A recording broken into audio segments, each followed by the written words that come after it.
Hey everyone, it's Ben Hardy here, and in today's we'll be reviewing the Chevy Suburban High Country. This is the ultimate grocery getter. Before we get in this video, I want to give a huge shout out and thank you to the Larry Miller Chevy here in Murray for giving me some time with this Suburban. I'll include a link to their website in the description down below. I'll also include a link to my car buying guide. Let's get into it.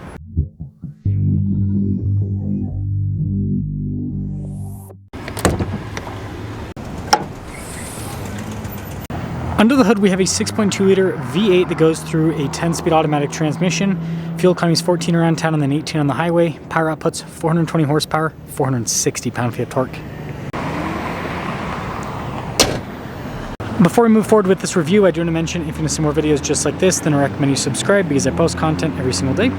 So starting with the hood, you guys can see here with all of the crazy lines that go across.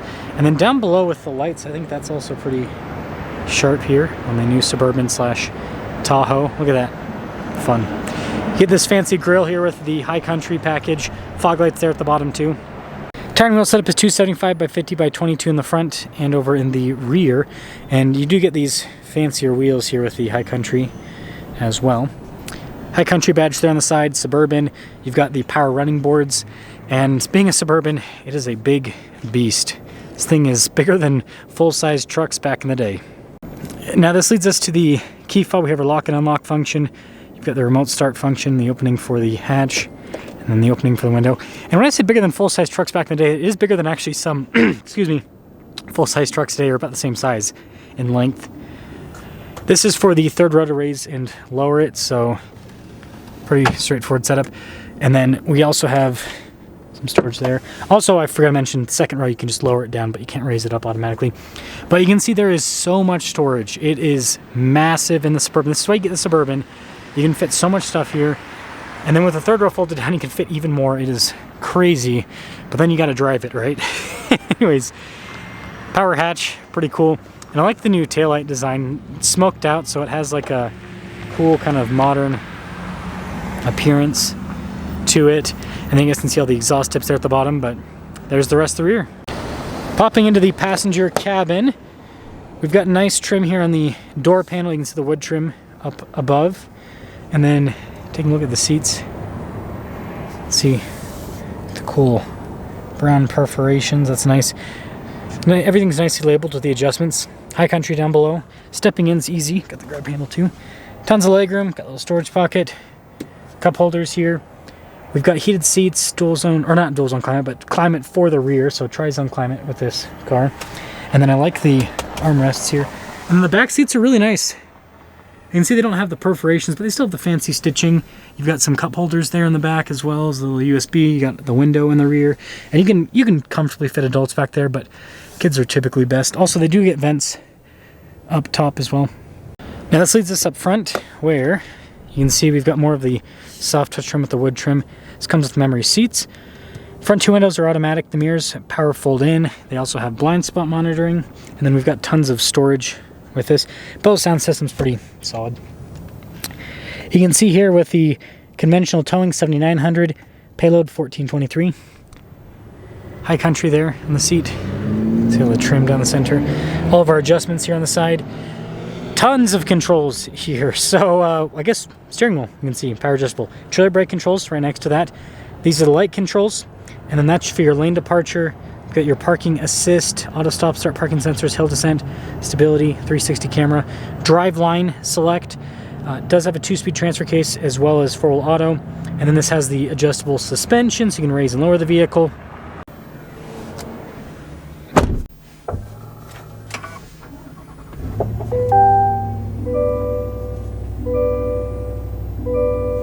So taking a look at the steering wheel, you can see soft touch all around. Paddle shifters down the back. We got radio controls below that. Cruise control here on the front, and then we also have controls for the center heat steering wheel button as well. Turn signal / windshield wiper stock. We've got a column shifter here, and then full digital gauge cluster, and that little button on the right side of the steering wheel allows you to change what is displayed. It's one of the things that I like about the modern GM products. And then you can see it shows you what the drive line's currently in. 360 camera system with this. And yeah, lots of different angles, viewpoints. So that's nice. And then as for the rest of the infotainment system, it's quick to respond. And it does have some important features built into it. As you can see, like you can adjust the heads-up display and all of that from it, all volume control. And then notice like the heated seats, cooled seats, climate is all controlled in the screen. And then here's a quick look at said heads-up display. There is nice trim all along the dash. You can see it says High Country there, wood trim across, and then got some storage there. Dual zone climate controls here. So I guess you do have physical for the climate. Wireless phone charging pad. Let's hope the GoPro charges up enough. It does have a regular USB, which I appreciate that. Some heart cup holders, the trim here on the top. Nice storage inside. We've got our camera rear view mirror, panoramic sunroof as well. Now this one as equipped is about $90,000. That's where you're going to see the price point with High Country. Let's take it out.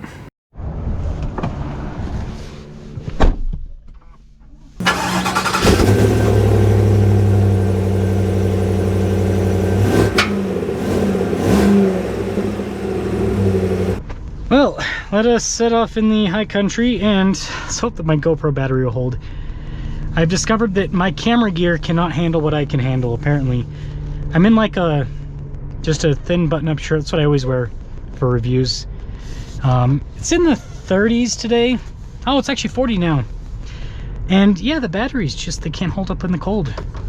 It's sad.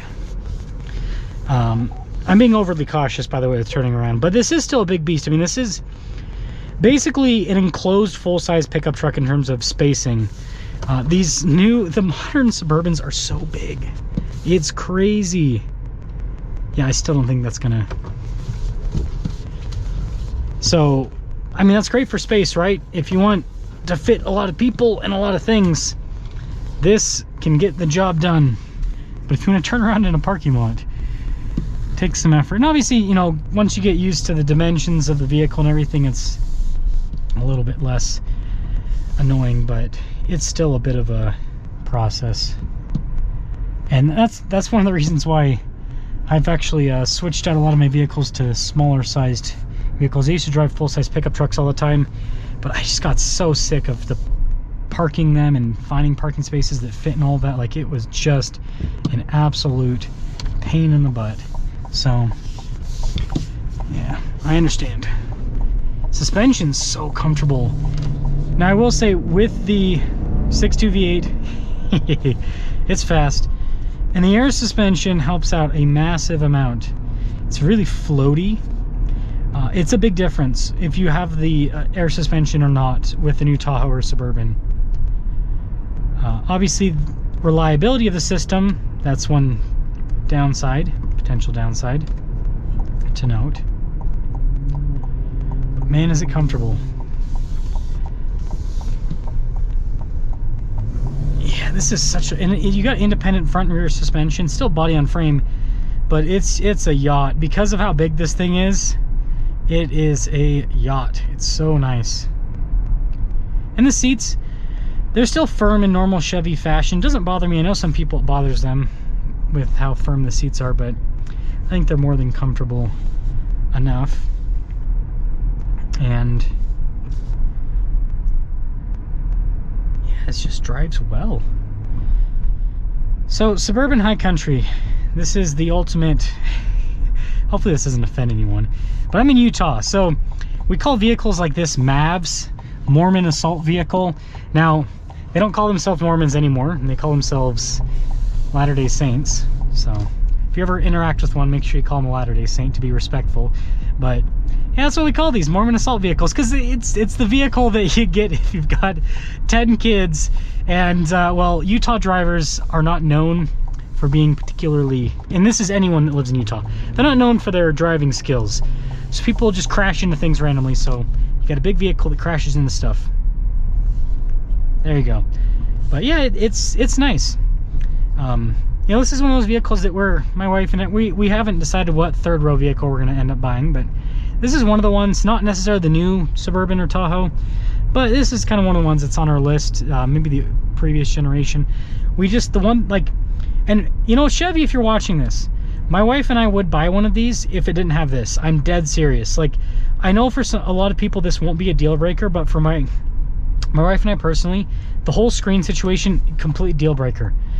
We both love physical buttons. I want to have a switch for, you know, this one at least has the lights, but like I want to switch for everything. Like I want a button for the heated and cooled seats. I don't want to have to dive into a screen for a bunch of different functions. And this is just, I don't know. I hope this screen trend ends. I really do. But let me know what you guys think about the High Country.